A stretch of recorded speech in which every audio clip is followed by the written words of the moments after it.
The Bible is the most historically accurate book ever penned. Hundreds of ancient discoveries verify its accuracy, and here's a list of 9 of those. Number 1, the Pilate inscription. In 1961, in an Italian-sponsored dig in Caesarea, archaeologists uncovered a stone that had a Latin inscription on it that said Pontius Pilatus, prefect of Judea. That Pilate is mentioned in the gospel accounts on several occasions. You read in John 19:29. Pilate then went out to them and said, "What accusation do you bring against this man?" The find verifying the New Testament statement that Pilate was the prefect of Judea. Discovery number 2, Hezekiah's tunnel. In 2 Chronicles 32:30, we read a statement that says, "This same Hezekiah also stopped the water outlet of Upper Gihon and brought the water by tunnel to the west side of the city of David." You would think that if a king had dug a tunnel under Jerusalem, we would be able to find it, and that's exactly what we find. A huge tunnel that matches perfectly the biblical description of Hezekiah's tunnel. Discovery number 3, the Taylor Prism. In 1830, a man by the name of Robert Taylor uncovered a 15-inch tall clay cylinder. There are 500 lines of written text on this clay cylinder, and it was put there by a man named Sennacherib. Well, Sennacherib was a king of Assyria that you read about in the Bible. On the clay cylinder, here's what Sennacherib said. As to Hezekiah the Jew, he didn't submit to my yoke. I laid siege to 46 of his strong cities, walled forts, and to the countless small villages in their vicinity, and conquered them by means of well-stamped earth ramps and battering rams. It's interesting when you compare Sennacherib's statement of what he did with the biblical statement of what he did. In 2 Chronicles 32:1, we read, Sennacherib, king of Assyria, came and entered Judah. He encamped against the fortified cities, exactly like Sennacherib says he did. Discovery number 4, the David inscription. For many years, people said that David was a figment of the Israelite imagination because no archaeological finds had been discovered that verified his existence. And yet, in 1993, in Tel Dan, there was a man who was working named Abraham Byron who discovered a stone, and on that stone was the inscription of an Israelite king from the house of David.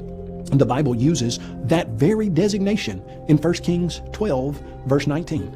The David inscription validated the biblical text. Number 5, the Moabite stone. Found in 1868, it's a black basalt stone that measures about 3.5 feet high, 2 feet wide.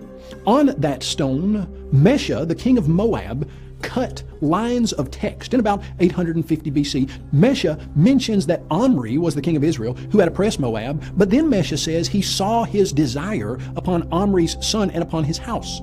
The Mesha stone cites Omri as the king of Israel, just as 1 Kings 16, 21 through 28 indicates. Furthermore, it mentions Omri's son, Ahab, in close connection with the Moabites, just as 2 Kings 3, 4 through 6 does. In addition, both the Steel and 2 Kings 3, 4 through 6 list Mesha as the king of Moab, and it further names the Israelite tribe of Gad and the Israelite God, Yahweh. Another validation of the biblical accuracy. Number 6, the Nazareth house. In 2008, a skeptic named Rene Salm wrote a book that he claimed destroyed Christianity once and for all. He said that Jesus could not have existed because there was no town of Nazareth in the 1st century. In 2009, an archaeological discovery was announced that they had found a small house in Nazareth that dated to the 1st century. The house was only about 900 feet square total, but it was large enough to provide evidence of the Bible's accuracy. Number 7, the Cyrus cylinder. In 1879, Hormuz Rassam found a small clay cylinder. It's about 9 inches long, and it's now in the British Museum of Natural History.